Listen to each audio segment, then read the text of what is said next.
Então, com essa palavra introdutória, eu queria trazer o testemunho.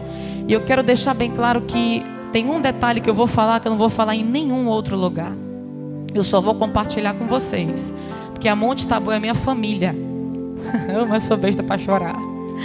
Quando eu vim há 14 anos atrás, sem nenhum parente, vocês me acolheram. Então eu tenho um carinho muito grande por cada um de vocês. Eu sei que eu sou um pouco ausente com meu esposo, né? Temos que criar vergonha e congregar mais. Mas eu quero dizer que eu tenho um respeito, uma estima, um carinho muito grande por essa congregação. Então o que eu vou falar aqui, eu vou falar só para vocês. Eu não vou falar em outro lugar. Amém?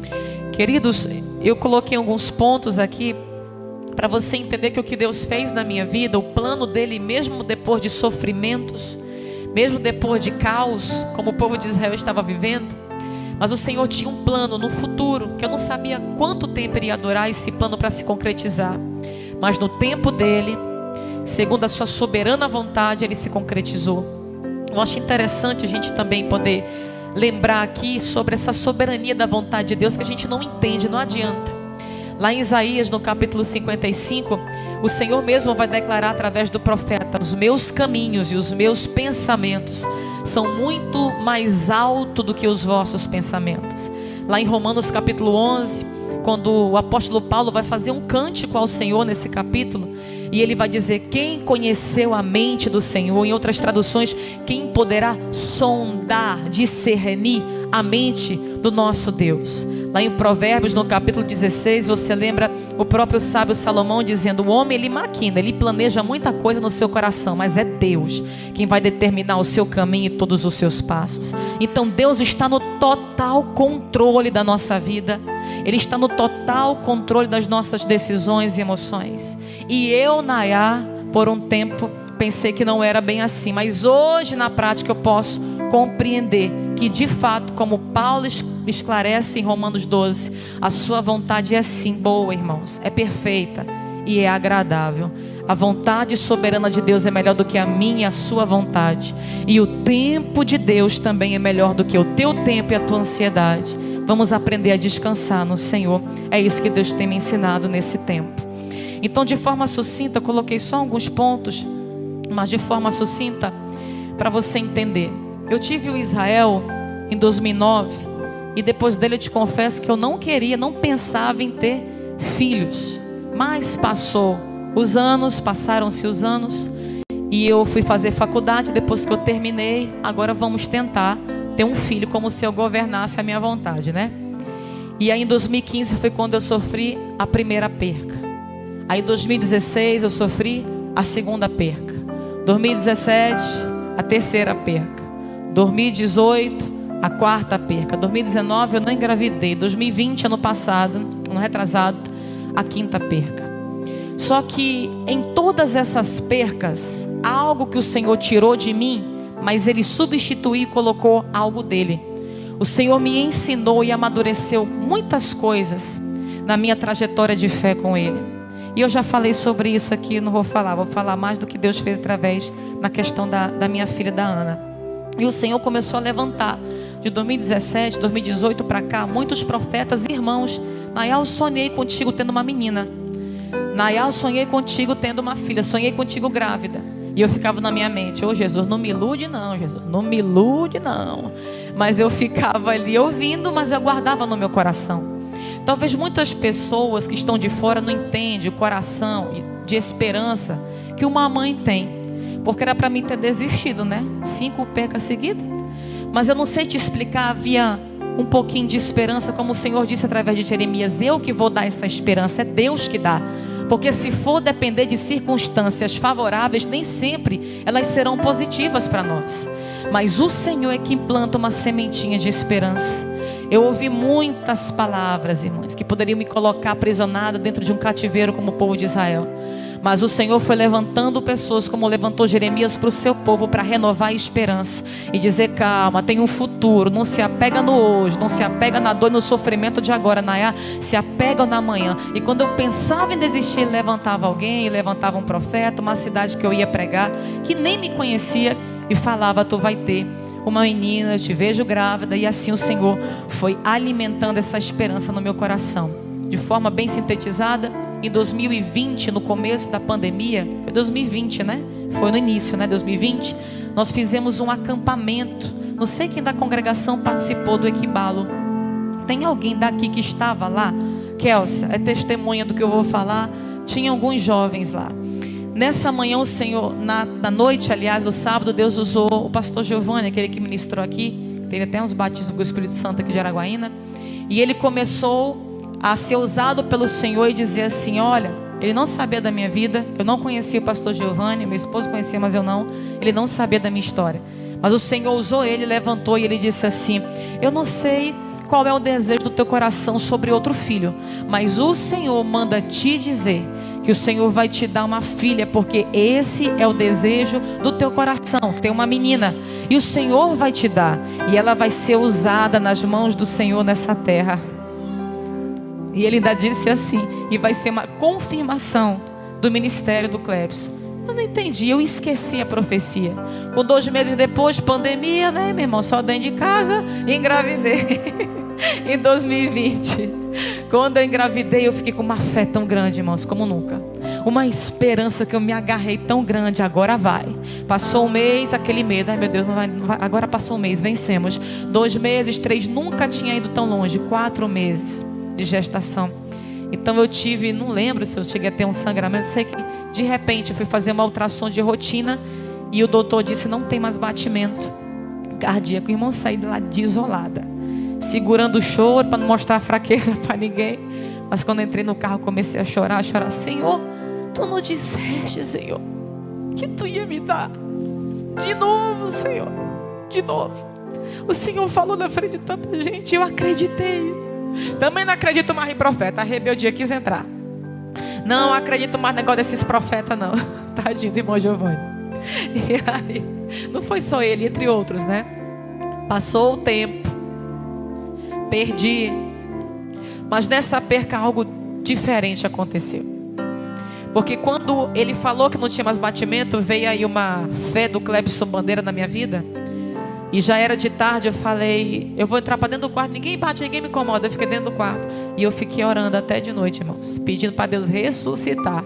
Porque eu iria fazer um ultrassom no domingo na segunda-feira de manhã. Mas foi acho que uma sexta, e na segunda eu ia fazer ultrassom. Mas naquele dia eu comecei a orar e dizer: Senhor, tu podes. A tua palavra diz, a tua palavra que diz: se creres verás a glória de Deus. Ainda que esteja morto, viverá. E eu sozinha ali, com o rosto no pó, orando. Que eu dormi. No que eu dormi, eu tive um sonho. E nesse sonho, irmãos, eu entendo que foi uma direção de Deus. Que desde esse dia, eu falo disso, eu não sinto mais dor. Eu não sinto mais sentimento de cobrança, porque eu tive sentimento para com Deus, não vou mentir para os irmãos. Mas nesse dia que eu tive um sonho, que eu comecei a orar, eu sonhei que eu estava numa mansão muito bonita, muito linda, e tinha um jardineiro, tipo aquelas governantas que cuidam das mansões, dos ricão aí. E aí esse homem era tipo um responsável por esse lugar. O jardim, irmão, era coisa linda. E tinha um sofá dentro dessa mansão muito chique, igual o sofá do pastor do pastor Jessé. Aquele sofazão chique mesmo. E aí ele foi e ele começou a chama as crianças. Irmãos, veio 4 crianças. Eu estava com um morto, a quinta. Aí sentou um menininho, outro menininho, uma menininha, que eu já perdi uma menina, e outro menininho. E ele não falava, mas ali eu entendia que aquelas 4 crianças eram meus filhos. E eu entendia que ali era o céu. E na hora que eu vi aquilo, ele fala, aí vinha uma outra pessoa com um caixãozinho e com um menininho, porque quando eu perdi, não deu para ver o sexo, eu não sabia que era um menino. Quando nasceu do aborto, foi que eu vi que era um menino, mas no sonho, Deus mostrou que era um menino essa perca. E veio um menininho muito parecido com Israel no caixãozinho. E quando ele chegava e se aproximava, eu olhava, meu Deus, mas parece com Israel, é tão lindo. Aí eu entendia que era o filho que estava no meu ventre, isso no sonho. E ele falava assim, calma, pegava no meu ombro, calma, Nayá. Logo ele vai se juntar com essas outras crianças aqui. Elas estão bem, descansa. E eu acordei. E naquele dia, eu fiz um voto com Deus. E eu disse: Senhor, chega. Eu, Nayá, não quero mais tentar e passar por essa frustração. Mas tu colocaste uma esperança que nem eu entendo por que eu persevero nisso. Mas, Senhor, se essa esperança que eu tenho é porque tu ainda tem um projeto de me dar outro filho, eu te peço, me dá uma filha mulher. E se tu me deres, Senhor, se o Senhor me deres uma filha mulher, eu te devolvo uma missionária. Senhor, eu vou criar ela diferente. Israel não veio hoje, é bom que eu posso falar dele. Eu falei desse jeito na oração. Eu falei: Senhor, eu criei o Israel com muito entretenimento. Ela vai ser diferente. Ela vai ser seletiva, a vida dela, o que ela vai fazer. Eu ainda falei desse jeito: Senhor, nem negócio de fotinha para loja, não, vai ser tudo diferente. Vai ser uma menina para o reino, inclinada para o reino.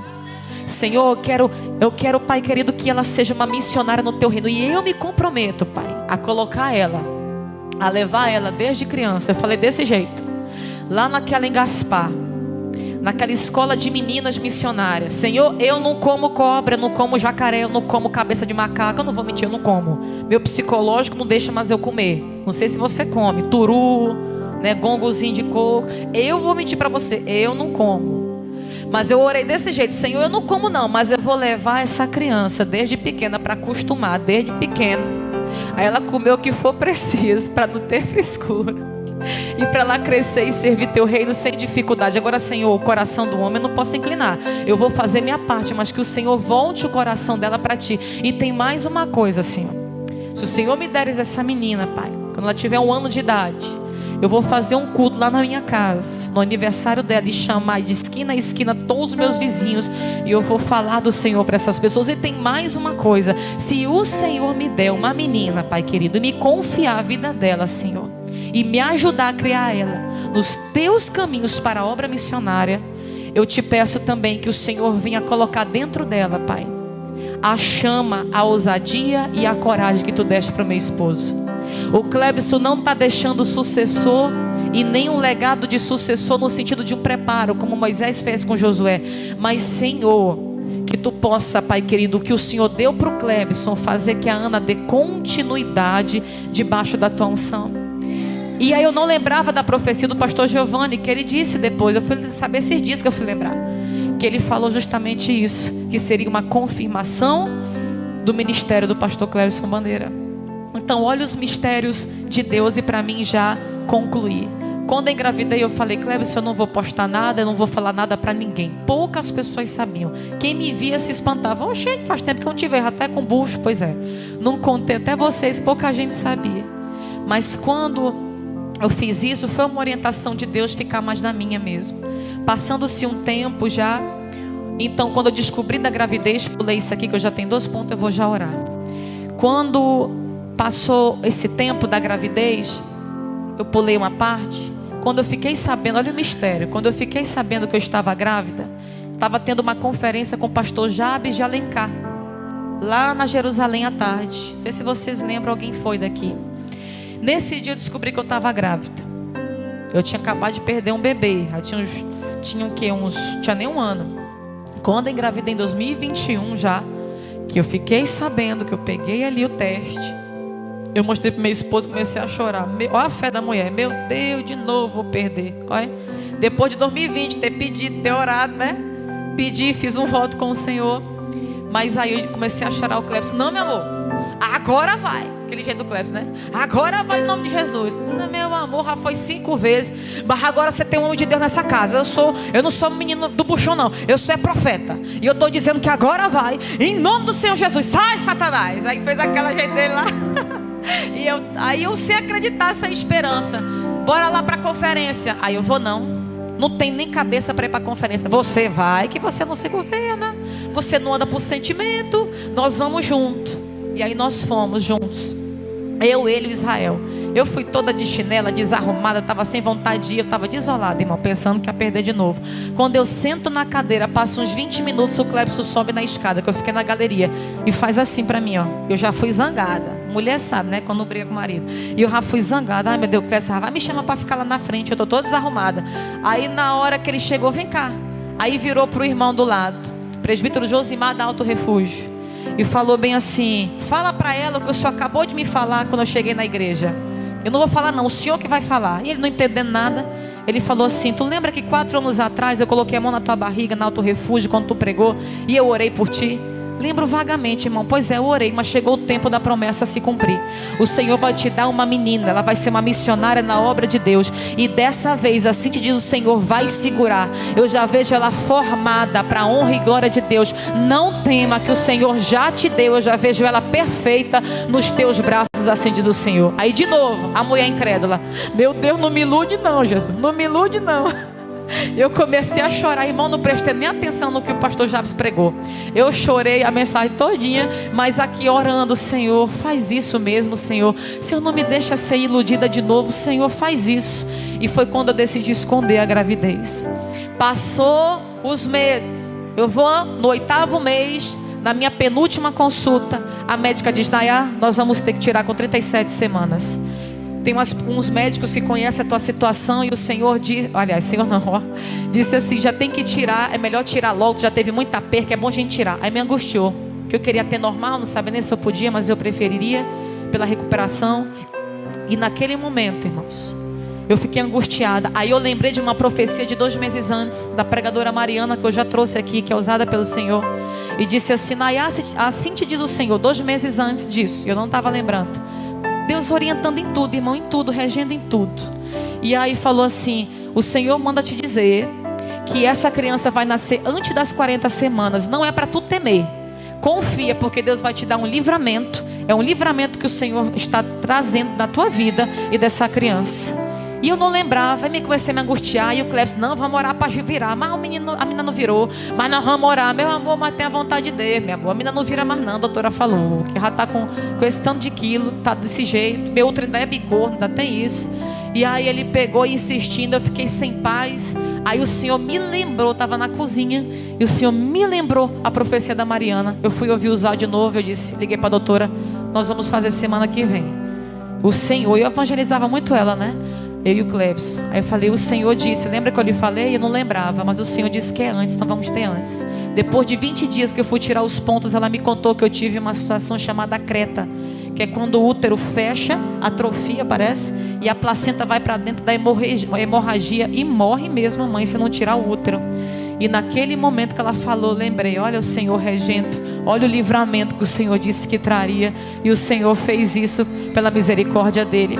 E no 8º mês também, eu fui pregar em São Geraldo do Araguaia. Tudo Deus confirmando, irmão, me animando, me dando esperança, mesmo eu sem fé, mesmo eu morrendo de medo de perder de novo. E o Senhor levantou a presidente do ciclo de oração, que nem conhecia a minha história, no interiorzinho de São Geraldo do Araguaia.